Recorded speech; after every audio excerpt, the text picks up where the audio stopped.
Hello, this is Scott with A Action Realty Inspection Services. I am shooting a short video today on things we should not locate in our return air chases. This house happens to have a water heater installed in that particular location.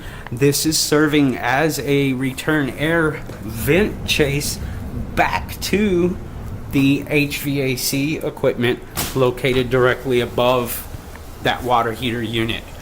Code no longer allows installation of electrical lines, water lines, or HVAC refrigerant lines to come through the return air chase. It happens to collect dust, also would deliver any foreign particulates that particular item may be giving off, and then evenly distributing it throughout the house, which is definitely something that we've written up on the home inspection today. This was a 90s built home, early 90s home, built in Grand Prairie, and very uncommon for me to see. This is the first time I've seen in my 10-year career a water heater in a return air chase.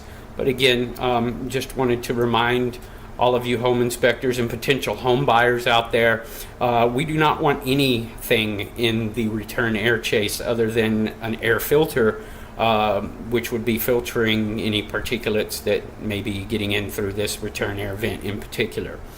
Again, this is Scott with A Action, shooting a short video of things we should not put in a return air chase.